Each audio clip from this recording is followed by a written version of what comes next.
Bonjour à toutes et à tous, bienvenue du coup pour ce troisième épisode de The Last of Us, bienvenue du coup dans cette review où on va parler du coup de ce troisième épisode et de décortiquer un petit peu. Qu'est-ce que j'en ai pensé déjà pour commencer de cet épisode? Eh ben déjà, il était spécial.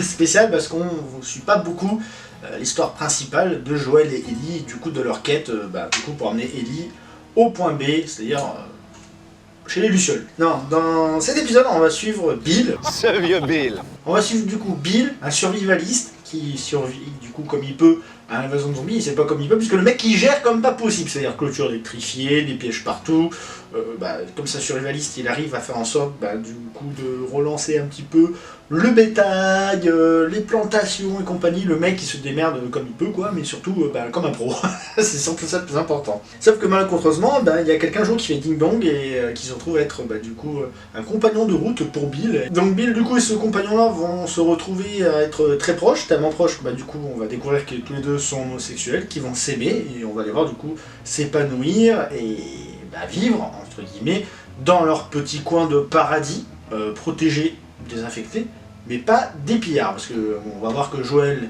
et Tess vont de temps en temps interagir avec ce personnage, puisqu'ils vont faire des échanges, etc.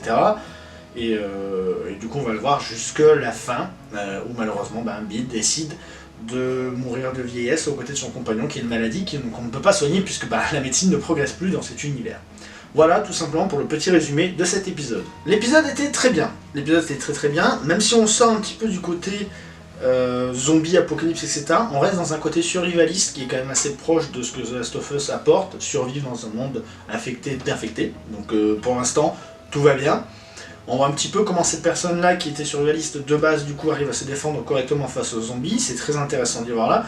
Et il y a quand même une différence à noter quand même avec du coup le jeu, où il me semble que Bill est un personnage qui est toujours vivant et qui aide un petit peu Joel. Alors, je dis peut-être des bêtises, ça fait longtemps que j'ai pas fait le jeu, mais de mémoire, il me semble que du coup Bill on le voit très bien dans le jeu.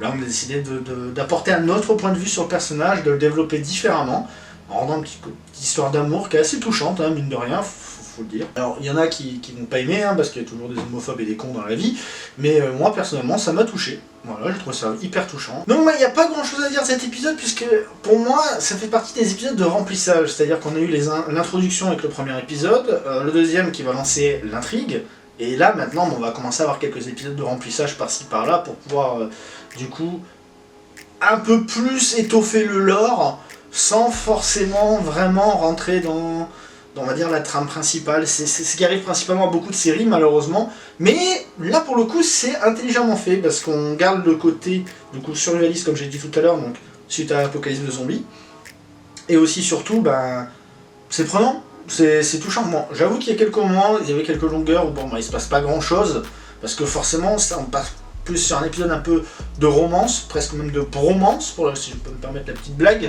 Mais dans tous les cas, l'épisode était très bien, mais bon, comme j'ai dit, il n'y a pas grand chose à dire dessus, et la suite s'annonce prometteuse, étant donné que maintenant, Ellie et Joel ont une voiture, et du coup partent à l'aventure, et à mon avis, pour les prochains épisodes, on va suivre du coup principalement Joel et Ellie face aux pillards, puisqu'on commence à introduire du coup les pillards petit à petit. On en a parlé dans l'épisode d'avant, là on a commencé à les voir, mais de très loin. Je pense que, et si je me rappelle bien dans le jeu, maintenant qu'ils ont la voiture, ils la gardent pas longtemps, de mémoire. Je m'avance peut-être parce qu'ils vont prendre vachement de liberté dans la série, et c'est tant mieux. Je pense qu'il y en a plein qui vont gueuler à dire oui mais c'est pas comme dans le jeu, mais si vous voulez le jeu, vous jouez au jeu. Voilà. Ce sera le mot de la fin. C'est tout. L'épisode était très bien, moi j'ai bien aimé, et j'attends la semaine prochaine avec impatience pour voir le prochain épisode. J'espère que vous aussi, n'hésitez pas à me dire dans les commentaires ce que vous en pensez. On se retrouve la semaine prochaine pour la prochaine review. Portez-vous bien et à bientôt.